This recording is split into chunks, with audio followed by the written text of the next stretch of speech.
Muchas veces les explico yo desde clases anteriores o la clase anterior aspectos como este de que Pedro había sido un apóstol que a mi parecer era uno de los mejores porque daba muchos bandazos, ¿no? De repente era muy atrabancado, él fue el que caminó sobre las aguas, él fue el que negó al Señor 3 veces, como lo veíamos en la predicación del domingo.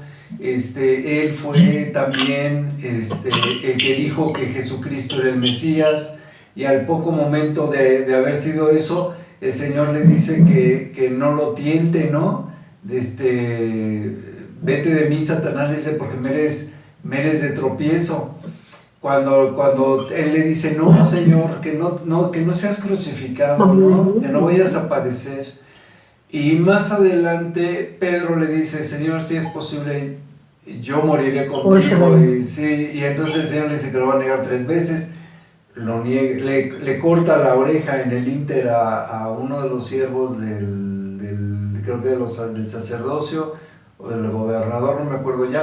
Y el caso es que después lo niega 3 veces, ¿no? Y después a Pedro es al que le asignan esto de la iglesia, ¿no? Que le dice que sobre la roca que es Pedro edificará la iglesia.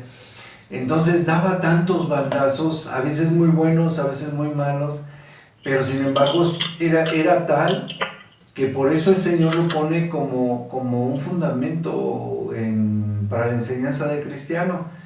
Y vemos que después de los hechos, después del Pentecostés y demás, tienen una fuerza para el evangelio increíble. Y vemos la primera predicación de Pedro, donde convierte a 5,000, ¿no? Si no me recuerdo.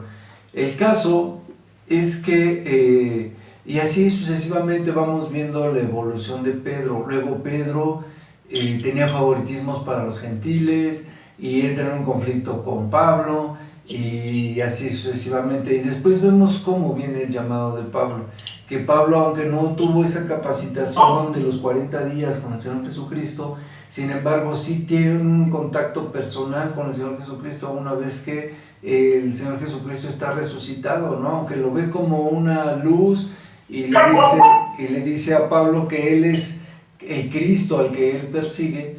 Entonces Pablo también después con el Espíritu Santo vemos que pasa lo mismo que con Pedro. Mientras que Pedro no era tan letrado como Pablo, ni de descendencia romana, ni cosas por el estilo, vemos que son 2 paralelos, uno que era pescador, el otro que era adoctrinado y estaba dentro del servicio del templo, y que era Pablo. Y vemos cómo los dos en paralelo, uno por ser muy celoso de la religión y el otro por ser pues desconocedor de la religión, van evolucionando de tal manera, una vez que tienen el Espíritu Santo, que llevan ya una misma directriz, como que una misma fuerza, ¿no? Y una intención de predicar muy fuerte. Entonces, a veces yo les platico esto para que retomemos ese espíritu que viene ya de las clases pasadas, pero por otro lado, para que pues si alguien ve la predicación de entrada, pues más o menos vea las tónicas que vamos platicando, lo que vaya conociendo lo que se trata, ¿no? Y bajo qué escrutinio estamos viendo esto del Evangelio, en este caso de Romanos. Entonces, habíamos dicho que tan así, que cuando Romanos empieza, que ya habíamos visto Romanos 1, y ya habíamos visto 2 y 3, porque cuando Romanos 1 empieza, una vez que Pedro dice que quiere ir a Roma, le manda a la iglesia que ya estaba establecida en Roma por estos judíos cristianos, les manda una carta diciéndoles que quiere ir dentro de poco y demás. Y entonces, donde vemos en el capítulo 1, en el versículo, déjenme tantito, no, pues ya, ay, tenía la sospecha de que la lámpara se había muerto, pero ya la maté. Entonces, ahora sí se me cayó y se rompió. Entonces, decía yo que en el capítulo 1 empieza en el versículo 18, donde el Señor les estaba reclamando, o más bien les aclaraba, más bien Pablo, el Señor a través de Pablo, les aclaraba que cada uno de las personas que habían hecho ídolos de Dios, que le habían dado figuras de hombre, figuras de bestias y demás, el Señor los había entregado a esa misma maldad, porque después de ver el cielo, el universo y demás, le querían dar una figura y un ídolo para poder adorar un ídolo. Y entonces el Señor les dice que los entrega esa misma maldad porque ellos ya lo habían reconocido. Y al final, a partir del 28 hasta el 32, les dice las diferentes cosas, ¿no? Como diciendo, como ellos no aprobaron tener en cuenta a Dios, Él los entrega a una mente reprobada. Y entonces se vuelven fornicarios, perversos, homicidas y varias cosas que les dice aquí que los entregó a esa mente reprobada.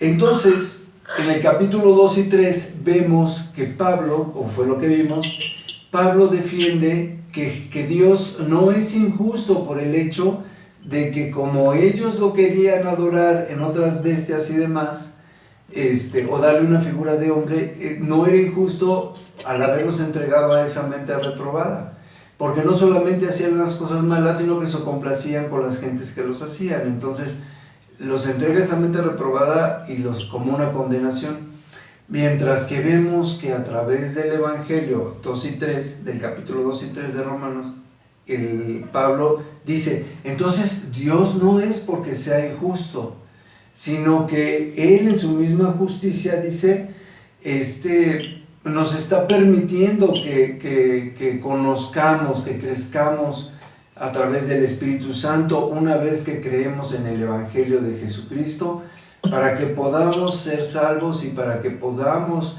ser ley en nuestros corazones, ser ley en nuestras mismas actitudes o lo que hagamos. Y dice, en resumidas cuentas dice, la ley no se vuelve nada más para los judíos, sino también para los gentiles. Y hablaba de que no era por la circuncisión y va cerrando el capítulo 3, donde dice Pablo que no es por obras, sino es por la gracia de la fe. La fe nos cuenta por dos cosas. Nos cuenta la fe como justicia y la fe nos cuenta como gracia. Y por eso les decía yo que leyeran Hebreos 11, ¿ya se acordaron? Entonces, precisamente en el capítulo 3 cierra él. ¿Sí me entienden lo que les estoy diciendo, no? Pablo les dice al principio que están condenados y que fueron entregados a sus maldades, pero por otro lado el Señor también nos entrega por la fe del Evangelio, nos entrega al Espíritu Santo. Ya no nos entrega a la maldad que tenemos en nuestra naturaleza pecaminosa, ahí nos entrega al Espíritu Santo, mientras que en nuestra naturaleza carnal nos ministra lo carnal, como lo vemos más adelante en otros capítulos, creo que es el 5 de Romanos. Mientras que lo carnal nos guía a lo carnal y lo espiritual nos guía a lo espiritual, el Señor los entregó a lo carnal, pero no por eso es injusto, porque aquel que cree en el Evangelio y que está dispuesto a aceptar las cosas que Dios le presenta, entonces por la fe se vuelve justicia y se vuelve gracia, ¿no? Se vuelve agraciado delante de Dios, recibe la gracia de Dios. Entonces ahí nos quedamos. A partir del versículo 21 del capítulo 4 empieza precisamente la justicia, que es por medio de la fe. Estábamos hablando de la ley y la justicia, que era que no había justos primero, y después termina esta justicia que es por medio de la fe, diciendo en el versículo 29, en el 21 dice que la justicia es que la justicia es de Dios por medio de la fe. Y después en el comentábamos que el Señor Jesucristo cuando vino dijo, yo no vengo a abrogar la ley, sino a cumplirla, ¿no? Entonces, pero no la cumples. Lo veíamos más adelante cuando Javi comentó de estos amigos ortodoxos que tenía, que no es porque tú cumplas la ley en todo el proceso, en todos los ritos, sino en lo principal de la ley, que es amarás al Señor tu Dios por sobre todas las cosas y amarás al Señor Jesús, y amarás a tu prójimo como a ti mismo, ¿no? En eso se basa toda la ley. Y así lo dijo también el Señor Jesucristo. Entonces, hasta ahí somos coherentes y hasta ahí empata todo lo que hemos visto, ¿no? Es parte de lo que veíamos que decía también Hebreos 11, ¿no? Dice, está hablando Pablo, una vez que está hablando de que no está invalidada la ley, sino que está siendo cumplida, porque ya había hablado de la gracia y de la fe, entonces vuelve a enlazar esa parte de la gracia y de la fe con el ejemplo de Abraham, la fe de Abraham. Y entonces es que les dice, ¿qué diremos que halló Abraham, nuestro padre según la carne? ¿Dónde viene la gloria de Abraham? Es lo que está diciendo, pues en que tuvo fe, pero en Dios. ¿Sí me explico? No tanto en la obediencia, no en la carne por ser obediente, sino en la obediencia y haber sido una obediencia dirigida por fe a Dios. Entonces, dice a Dios, mientras que el que hace por obras y se gana cumpliendo la ley, está siendo salvo por estar cumpliendo la ley, pues está ganando eso. Pero al que tiene fe y obra a través de la fe, su fe le es contada por justicia, ¿sí? O sea, ellos no tienen que esforzarse, lo hacen en forma natural, porque ellos ya no están trabajando por obtener la salvación, sino que la salvación ya la tienen, ya no tienen para qué buscarla. Eso es lo que está diciendo. Empezaba con bienaventurados aquellos cuyas maldades o aquellas iniquidades que habían hecho son perdonadas. Y después lo vuelve a enlazar con el siguiente versículo, que dice, y cuyos pecados son cubiertos, ¿no? Pero más adelante dice, bienaventurado el varón a quien el Señor no inculpa de pecado, ¿no? ¿Sí me explicó? O sea, ¿qué está diciendo David en este Salmo 32? Dice, bienaventurado el varón aquel al cual el Señor ya le perdonó sus pecados. Así de simple. Es lo que les digo, el Espíritu Santo ya les había dado a los apóstoles un aplomo y una confirmación de estos diferentes hechos, que la verdad es que me asombra que para hablar de esta parte que ya habían comentado en viajes anteriores y demás, donde ya se había establecido que no se les iba a molestar a los gentiles más que con que no tomaran sangre, ni ahogado, ni etcétera, etcétera. Eran 4 cosas, ¿no? Ni sangre, ni ahogado, ni de ídolos, ni de la comida de los muertos, si no mal recuerdo. El caso es que, como aquí lo que vemos es como el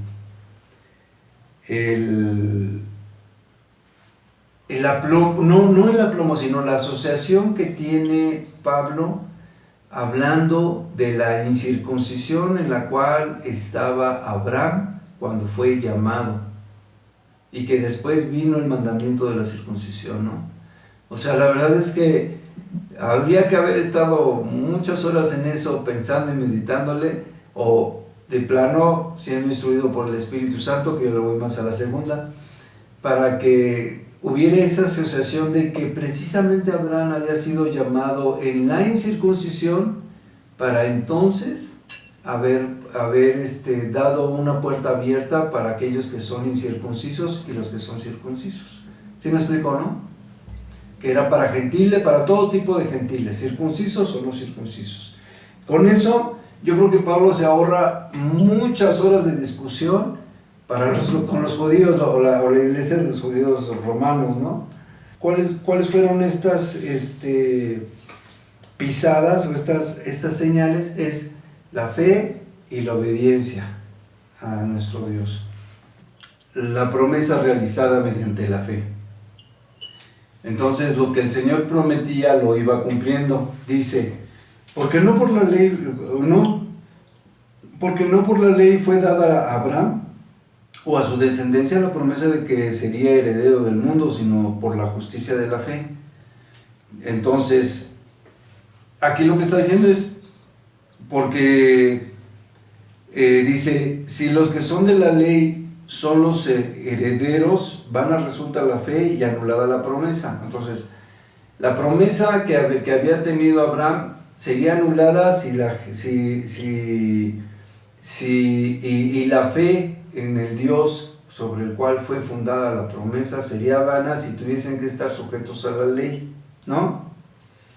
Que iban a ser, de ahí se dice que nacieron gran parte de las civilizaciones y que por los estudios de sangre se cree que tenemos una parte de judíos y etcétera, etcétera. Entonces, todo eso, pues yo creo que a veces tal vez lo asocian a la fuerza, pero si sea una cosa o sea la otra, también decíamos que a través de los judíos, pues viene la descendencia de Abraham, porque somos salvos, porque ellos fueron los que tenían la comisión de llevar el evangelio a todo el mundo. Y efectivamente a través de su historia y de los hechos es donde empezamos a conocerlos, y después a través del nacimiento de Cristo viene nuestra fe.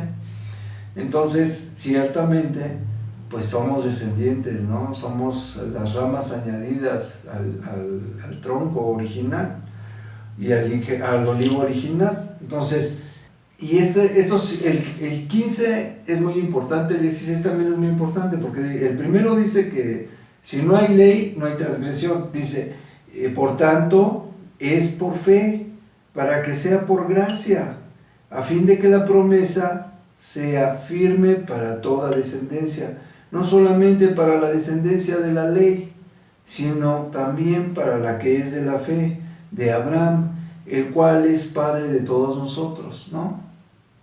Entonces, ahí lo que está haciendo es que somos parte o sea, esa fe, como yo les decía, cuando nosotros tenemos fe nos volvemos obedientes, y eso nos hace estar sujetos a esta ley. Y dice, y tampoco dudó por incredulidad de la promesa de Dios, sino que se fortaleció en fe y le dio gloria a Dios, plenamente convencido de que era también poderoso Dios para hacer todo lo que le había prometido, ¿no? Y más adelante, en Hebreos 11, habla de que cuando le piden a su hijo Isaac, también él estaba seguro de que si sacrificaba a Isaac, Dios lo iba a regresar de los muertos.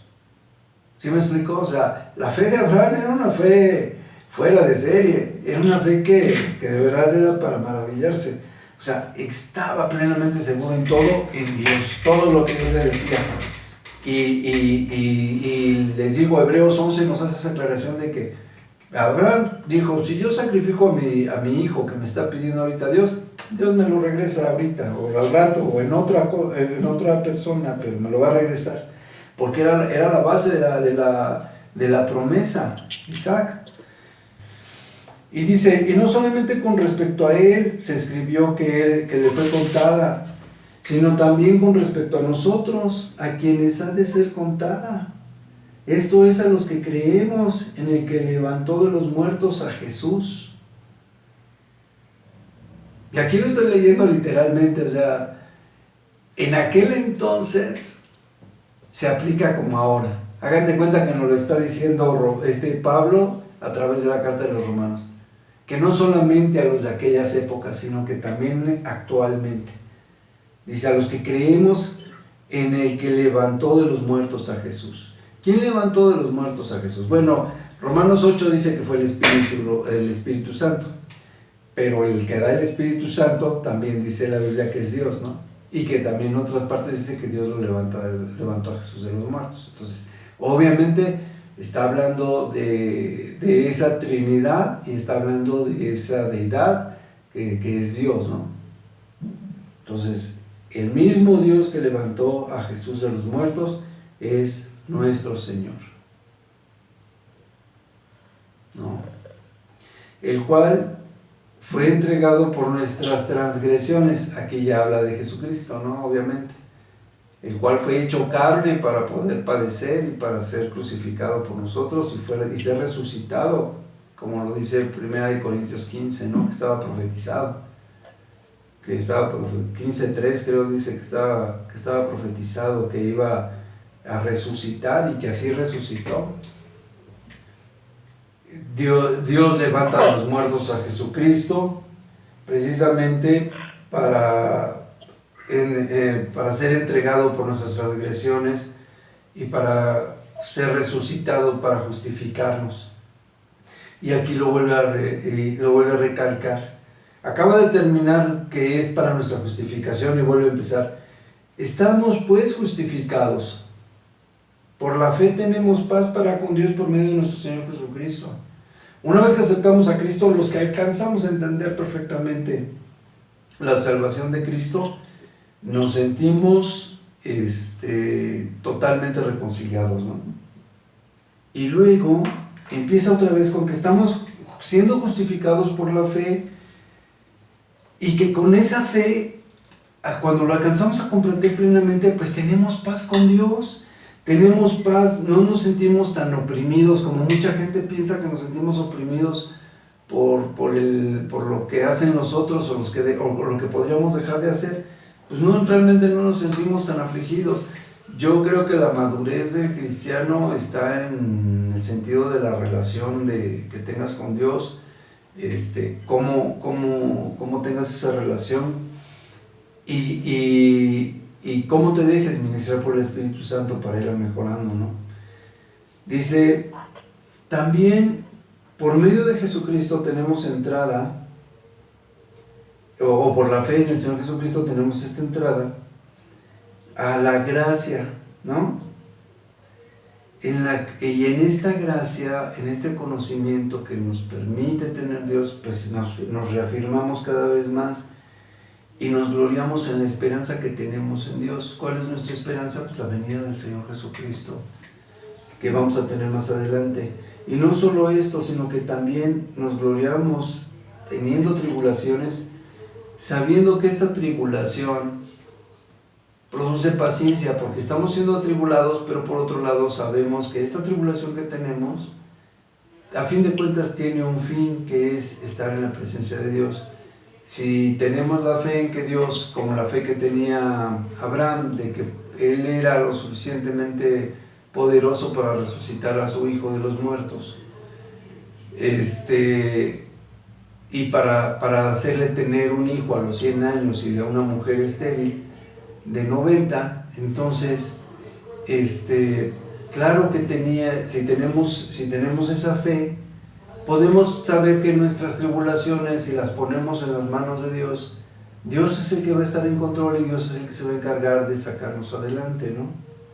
Entonces, Dios permite que tengamos a través de esa paciencia, que fomentemos la paciencia a través de esta prueba, o que tengamos esas pruebas y nos fomenten paciencia, viceversa, ¿no? O sea, y la prueba genera la esperanza en nosotros. La paciencia también produce, esa paciencia también, como todo está enlazado, pues produce esa paciencia en nosotros, esa esperanza. Y esa esperanza, pues es la esperanza de que Dios va a sacarnos de esas pruebas o de esas tribulaciones. Y esa esperanza no te puede avergonzar, ¿no? Y no te avergüenza porque estás consciente de que el Espíritu que mora en ti te da la suficiente fe para que tú puedas defender tu fe en cualquier momento de por qué crees en ese Dios. Por eso dice así. Y la esperanza no avergüenza, porque el amor de Dios ha sido derramado en nuestros corazones por el Espíritu Santo que nos fue dado.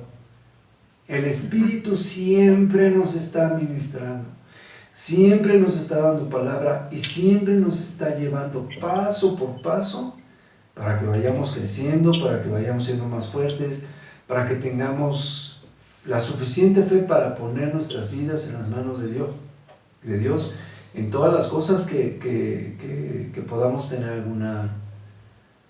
alguna prueba, ¿no? Y no solamente en las pruebas, hermanos, déjenme decirles, el Espíritu Santo también nos da la sabiduría y la fuerza como para que reconocer todas las maravillas que hace Dios en nuestras vidas y de continuo lo estemos gloriando. Porque aquí se enfocó a las pruebas, y a la esperanza que ocasionan las pruebas. Pero la verdad es que también en las victorias tenemos el mismo desarrollo del Espíritu Santo que nos lleva de victoria en victoria, de triunfo en triunfo, y de esperanza en esperanza, y de gloria en gloria, ¿no? Dándole siempre gloria a Dios por todas las maravillas que hace en nuestras vidas.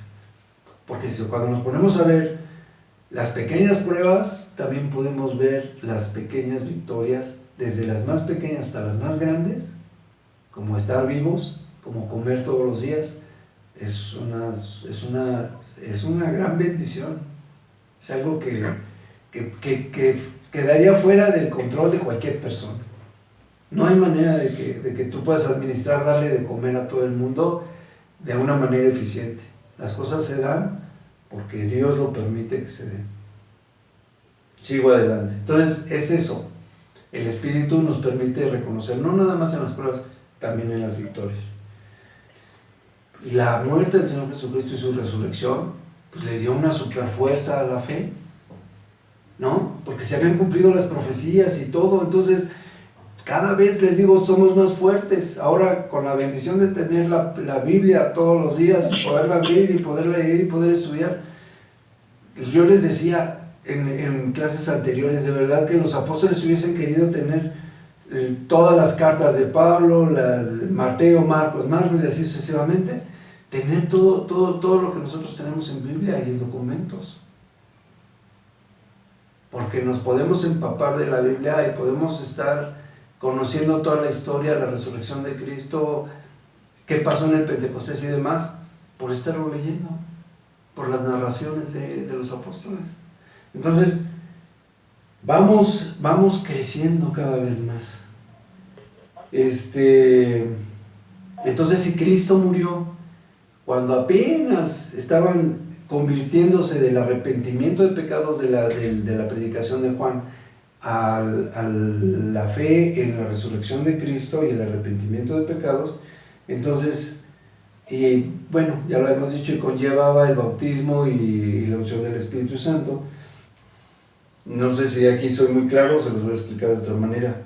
Si cuando éramos pecadores, Cristo murió por nosotros, haciéndonos salvos, una vez que ya somos salvos y que ya aceptamos el sacrificio de Cristo, pues ahora somos todavía más justificados o estamos más reconciliados porque Cristo ya está vivo y nuestra fe ya está en un Dios vivo. Entonces dice, y no solo también esto, sino que nos gloriamos en nuestro Dios, en nuestro Dios y Señor Jesucristo. No solamente que Cristo está vivo, sino que ahora nos podemos gloriar o alegrar o adorar juntamente con nuestro Señor Jesucristo. Dice, por quien hemos recibido ahora la reconciliación, ¿no? Entonces, podemos estarnos gozando en Cristo, sabiendo que está resucitado.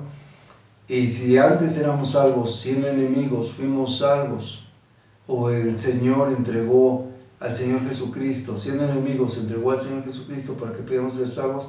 Ahora que ya fue hecho y que estamos convencidos de que Cristo es resucitado, pues ahora estamos más reconciliados con Dios. Yo les decía que Romanos es tan rico, es tan fácil de entender y a la vez es tan rico en las cosas que dice que nos podríamos llevar muchísimo tiempo estudiando versículo por versículo. Entonces, La idea es darles un poquito más de amplitud a estos conceptos, pero pues a fin de cuentas, la verdad es que es muy clara la Biblia, ¿no? Entonces dice, el pecado entró en el mundo por un hombre, ¿no? Y por el pecado, y junto con este pecado, pues venía la muerte del hombre, porque antes de eso, pues se suponía que podíamos haber sido inmortales. Y dice, y asimismo, como entró la muerte, esta muerte y este pecado pasa a todos los hombres. Y entonces, por lo mismo, todos pecan. ¿Sí? Hasta ahí tiene coherencia, ¿verdad? O sea, el pecado se lo heredamos a Adán y por eso nuestra naturaleza es pecaminosa. Entonces dice, antes de la ley no había pecado en el mundo. Y donde no hay ley, pues no se transgrede el pecado. No hay transgresión de pecado. O no se transgrede la ley. Pero, en cuanto Adán peca, está desobedeciendo un mandato directo de Dios de no comer del fruto del árbol de la vida, de la sabiduría, del conocimiento del bien y del mal.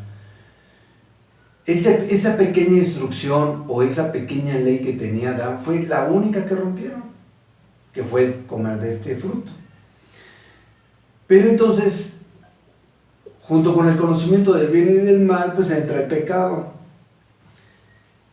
Y con el pecado la muerte, o con la muerte el pecado, como quieran verlo, que es como lo narra aquí, ¿no?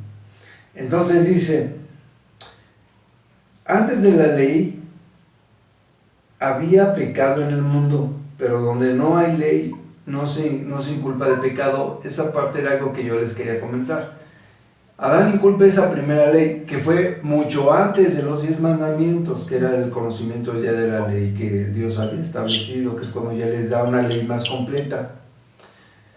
Pero esa ley que ya está más completa, sin embargo ya había arrastrado el pecado que venía originalmente desde Adán, ¿no?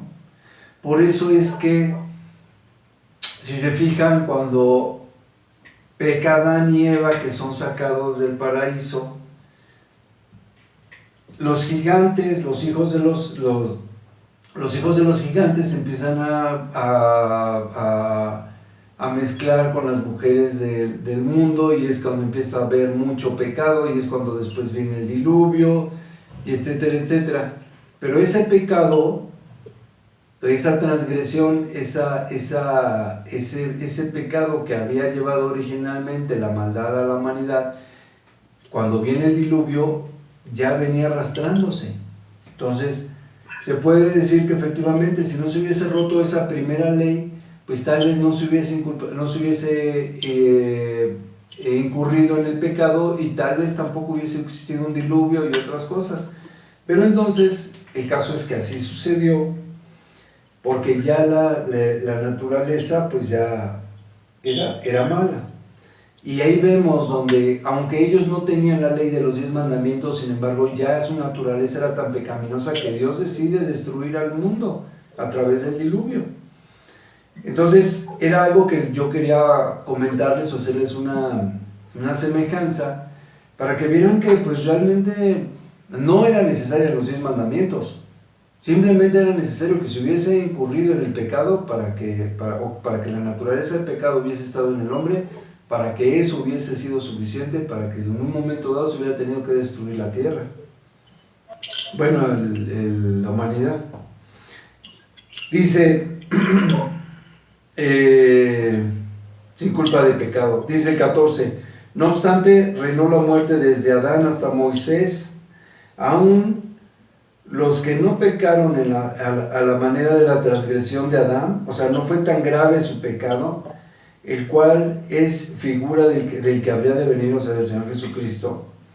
Dice, pero el don no fue como la transgresión, porque la transgresión del primero murieron muchos y abundaron mucho dice, murieron los muchos, abundaron mucho más para los muchos la gracia y el don de Dios, por la gracia de un hombre que fue Jesucristo. O sea, mediante que Adán ciertamente acarreó a toda la humanidad la maldad, sin embargo, por el pecado de uno y por el sacrificio de otro, viene la gracia también para la salvación de mucha gente, porque por generaciones pues, han sido salvos, ¿no? Y con el don no sucede como en el caso del pecado. Dice, porque ciertamente el juicio vino a causa de un solo pecado para condenación, pero el don vino a causa de muchas transgresiones para justificación. Mientras que a través de un solo pecado, como yo les decía, fue suficiente para que toda la humanidad fuese de naturaleza pecaminosa, pasa el contrario con el sacrificio del Señor Jesucristo. El Señor Jesucristo tiene un solo sacrificio, pero cubre multitud de pecados, porque no solamente cubre los pecados de toda la humanidad, sino que también cubre todos los pecados que se hacen, no una sola transgresión como la que hizo Adán, sino las muchas transgresiones que vamos haciendo en el transcurso de nuestra vida. Todas esas transgresiones las viene a cubrir el Señor Jesucristo. Claro, de aquellos que aceptan a Cristo como su Salvador. Hasta ahí sí me expliqué, ¿verdad? Sí. Dice, pues si la transgresión de uno solo vino y reinó la muerte, mucho más reinará la vida por uno solo, Jesucristo. Los que reciben la abundancia de la gracia y del don de la justicia. Es exactamente lo mismo. O sea, mientras que uno heredamos la maldad por la maldad de uno, por la gracia del Señor Jesucristo podemos tener esa abundancia de perdón, esa abundancia de gracia y el don de justicia. O sea, de ser justificados, de tener un abogado para con nosotros, de ser reconciliados con Dios, mediante ese perdón de todos nuestros pecados, viéndolo en forma individual, mediante ese perdón de todos esos pecados, tenemos esa gran abundancia de gracia y ese don de justicia que nos da Dios, que tiene Dios y que nos da en el sentido de ser justificados, no porque nos vuelva justos, no nos vuelve justos, sino porque nos somos justificados. Dice, así que como por el 18 dice, así que como por la transgresión de uno vino la condenación a todos los hombres, de la misma manera por la justicia de uno vino a todos los hombres la justificación de vida. ¿Sí? Si se fijan, aquí ya no dice la justificación de cada uno, sino la justificación de vida o la justificación del perdón de todos los pecados, que es lo que nos da vida eterna en la fe en el Señor Jesucristo. Dice, porque así como por la desobediencia de un hombre los muchos fueron constituidos pecadores, así también por la obediencia de uno los muchos serán constituidos justos. Pero la ley se introdujo para que el pecado abundase, pero la ley se introdujo para que el pecado abundase. Mas cuando el pecado abundó, también sobreabundó la gracia. ¿No? Para que así como el pecado reinó para muerte, así también la gracia reine por la justicia para vida eterna mediante Jesucristo, Señor nuestro. Entonces, eso ya lo habíamos entendido en los párrafos anteriores, pero aquí lo dice, ¿no? Lo introdujo. La ley se introduce, que es lo que en algún momento decíamos, que la ley estaba hecha de cierta manera como para que no se pudiese cumplir del todo bien, y a fin de cuentas, por mucho que fueras querer ser un cumplidor de la ley, pues tal vez no la estuvieras teniendo tan bien cumplida, ¿no? Porque pues dice el Señor Jesucristo que el segundo mandamiento es amarás a tu prójimo como a ti mismo. Y vemos que cuando este joven rico viene y le dice a Jesucristo que ha cumplido la ley y que qué necesita hacer para seguirlo, él le dice, primero que cumpla la ley. Él le dice que lo ha hecho y él le dice, bueno, si ya cumpliste la ley, lo único que te falta es entrega todas tus riquezas a los pobres y sígueme. Entonces vemos que el segundo mandamiento, decía yo, que de la ley que marcó el Señor Jesucristo es amarás a tu prójimo como a ti mismo. Si el joven rico realmente estuviese cumpliendo la ley y encerrara este versículo de la ley como tal, posiblemente pues hubiera dicho, pues sí, tienes razón, si amara a los demás como a mí mismo, pues los demás deberían de tener lo mismo que yo tengo, que es las riquezas, ¿no? Y pues darles sus riquezas. Digo, viéndolo de una manera, no era mi dinero, ¿no? O sea, para mí es fácil verlo, pero podría ser algo, ¿no? Me refiero a que la ley no es tan fácil de cumplirla, que es lo que quiero hacerles entender. A fin de cuentas, la ley no es algo tan fácil de cumplir. Aunque les digo, no son las normas. O sea, no es precisamente que no cumplas las normas, sino que abarques lo que realmente contempla la ley, que puedas abrazar toda la ley. Y eso, pues yo les decía, solamente lo podemos hacer a través del Espíritu Santo, tratando de cumplir con lo que el Espíritu Santo nos va guiando. Habíamos dicho que el Señor Jesucristo decía que no venía a cumplir la ley sino a abrogarla, y después Pablo aquí vuelve a decir lo mismo que les comentaba yo, que en otra parte daba a entender también que no estábamos bajo la ley sino bajo la gracia, ¿no? No somos salvos por cumplir la ley, somos salvos por la gracia de la fe, porque la fe nos cuenta por gracia, igual que como la fe a Abraham le contaba por gracia. Entonces, si se fijan, primero empezó diciéndoles por qué el Señor se molestaba en el capítulo 1, por qué se molestaba de que ellos fueran idólatras. Luego les dice que Dios es justo. Después les dice cómo es que está la salvación en el hombre a pesar de ser pecador. Y después sigue diciendo que la fe en este Dios, en Jesucristo, es lo que les hace estar en la gracia o en abundancia de la fe. Hasta ahí es hasta donde vamos, ¿no? Pero sigue diciendo lo mismo. O sea, dice que si podemos, como decía anteriormente, que la multitud de nuestros pecados iban a ser limpiados por el Señor Jesucristo, que si entonces nosotros podemos decir que sigamos pecando, a fin de cuentas, toda esa multitud o toda esa gracia o abundante gracia de la cual estaba hablando, pues va a permitir que seamos libres de esa abundancia de pecado. Y entonces, por lo que dice, entonces, ¿qué vamos a decir? Que vamos a seguir pecando para que la abundancia de la gracia crezca, o seamos más agraciados. Y entonces dice, en ninguna manera. Los que ya morimos al pecado, ¿cómo vamos a estar viviendo todavía en él? Es una contradicción, porque si ya tienes la fe, tienes la gracia y demás, no puedes estar viviendo en el pecado si estás en gracia. ¿Sí me expliqué, verdad? Porque es parte de la fe. La fe es la gracia y la fe es la que te guía por el Espíritu Santo. Entonces se empieza a volver contradictorio cuando de verdad tienes fe, cuando de verdad estás bajo la gracia. Entonces, por eso aparece la diferencia en los versículos donde dice si realmente somos salvos o no, o si la salvación te salva o no. Es que ya no depende de si fuiste salvo por fe, sino si realmente tuviste la fe que te da esta gracia para que ya no sigas en pecado. ¿Sí me expliqué, verdad? Si pecamos, somos factibles, todos podemos errar, todos podemos llegar a pecar en algún momento dado, pero no debe ser nuestra norma de vida. Nuestra norma de vida debe ser la guiada por el Espíritu Santo para tratar de crecer a la estatura del varón perfecto, en conocimiento, en espíritu, en gracia, en poder. ¿Sí? Entonces, decimos, ¿o no saben que todos los que hemos sido bautizados en Cristo Jesús, hemos sido limpiados por su muerte? ¿Hemos sido bautizados en su muerte? Y entonces porque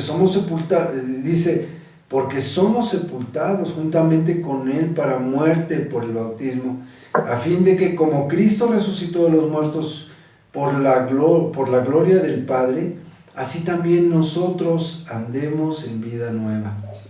O sea, morimos a nuestro viejo hombre, resucitamos a nuestro hombre actual, ¿no? A nuestro nuevo hombre. Y dice, muertos por la gloria del Padre, también nosotros andemos en vida nueva. La gloria de Dios, la gracia de Dios nos permite morir a esos pecados y después resucitar a una vida nueva. Porque si fuimos plantados juntamente con Él en la semejanza de su muerte, así también lo seremos en la de su resurrección. Dice, lo vamos a ver más adelante, que la carne es una, el espíritu es otro, y que las obras de la carne son unas y las obras del espíritu son otros, y que cuando los resultados de una cosa son unos, los otros de otra, y que no tienen una relación, ¿no? Los resultados de una cosa y de otra no tienen ninguna relación, son totalmente contrarios. Dice, sabiendo esto, que nuestro viejo hombre fue crucificado juntamente con él para que con el cuerpo del pecado sea destruido, a fin de que no sirvamos más al pecado. Entonces, se supone que nuestro cuerpo muere al ser bautizados y resucitamos en un nuevo cuerpo, simbólicamente, resucitamos en un nuevo cuerpo ungido por el Espíritu Santo, que es el que nos va a estar ministrando, nos va a estar haciendo crecer y nos va a estar haciendo ser obedientes, nos va a capacitar, nos va a instruir, nos va a redarguir. Y dice, porque el que ha muerto, en ese simbolismo ha sido justificado del pecado. Si morimos en Cristo, creemos que también viviremos en Él, sabiendo que Cristo, habiendo resucitado de los muertos, ya no muere. La muerte no se señorea más de Cristo, ¿no? Así como de Cristo, y como somos símbolo de Cristo, la muerte ya no se simboliza más en nosotros, el pecado ya no tiene por qué tener simbolismo en nosotros. Dice, porque en cuanto murió el pecado, murió una vez y por todas, mas en cuanto vive, para Dios vive. Nosotros deberíamos hacer lo mismo. Para mí el vivir es Cristo y el morir ganancia. Para nosotros el vivir debería ser vivir en Cristo, vivir en obediencia, y el morir ganancia. O vivir para Dios y morir para Dios. Dice, así también vosotros consideraos muertos al pecado, pero vivos para Dios en Cristo Jesús, Señor nuestro. Dice, eso es lo que acabo de decir. Dice, no reine pues el pecado en vuestro cuerpo mortal, de modo que obedezcáis a vuestras maldades, a vuestros malos pensamientos o a vuestras concupiscencias. Entonces, las concupiscencias son nuestros malos sentimientos, malos hábitos, básicamente malos sentimientos. Dice, tampoco presentéis vuestros cuerpos, vuestros miembros, al pecado como instrumento de iniquidad, sino preséntense vosotros mismos a Dios como vivos de entre los muertos, y vuestros miembros a Dios como instrumentos de justicia, para hacer el bien. ¿Sí? O sea, nuestro cuerpo debe ser un cuerpo hecho para hacer lo posible, para servir. Es así de simple. Somos llamados para ser siervos de Dios. Dice, porque el pecado no se enseñoreará a vosotros, pues no estáis bajo la ley, sino bajo la gracia. Y vuelve a regresar, o sea, ya cuando habla de la fe, de todo esto, dice, pues ya no están bajo la ley, ahora están bajo la gracia. Ya es la gracia la que los tiene, la que les está dando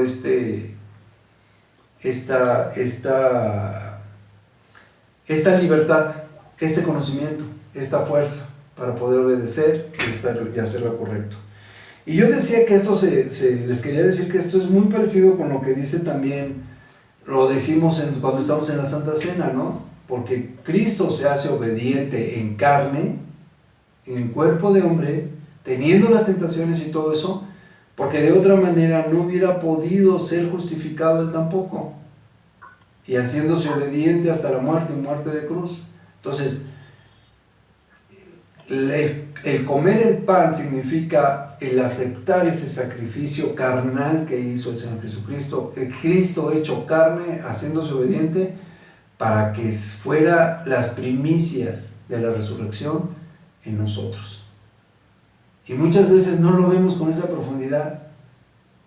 ¿Sí me explico?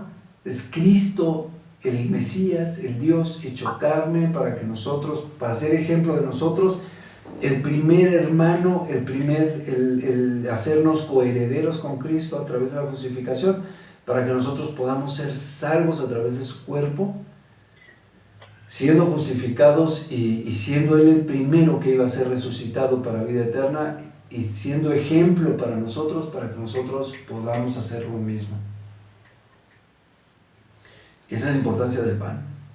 Y el Señor Jesucristo lo resumió de una forma muy fácil de: tomad, comed, este es mi cuerpo que por vosotros es partido. Y ya, ¿no? Se resumió todo ese proceso, esos 30 años de sacrificio y demás, todo se resumió en eso. Tomad, comed, este es mi cuerpo que por vosotros es partido, ¿no? El proceso de la sangre, que es la copa, pues ya es otro proceso. Ese se podría decir que uno es el carnal y el otro es el espiritual, porque a través de la sangre han perdonado los pecados y no había remisión de pecados sino por sangre.